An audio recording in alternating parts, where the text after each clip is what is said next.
deeper I go into this thing, the more worried I am about people that worked on this in the first place. So you can find electrical tape everywhere. So replace this butt connector. I'm going to go use my alignments, crimp from both sides so it's extra strong. Look.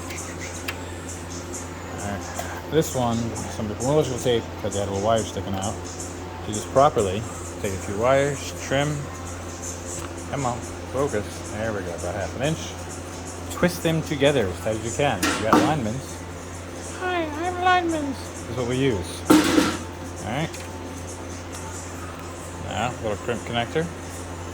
I'm set to go to the back of the power switch. Maybe a little long here, we can trim that if need be. Do not want any wires sticking out to the butt. Insulated. Come on.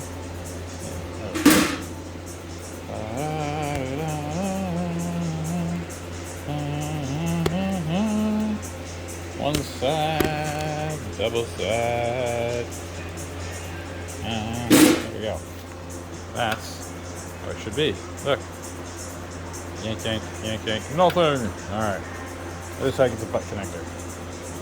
I personally just use wire nuts because I was always an electrician. It's not fine, but I'm just going to do butt connectors.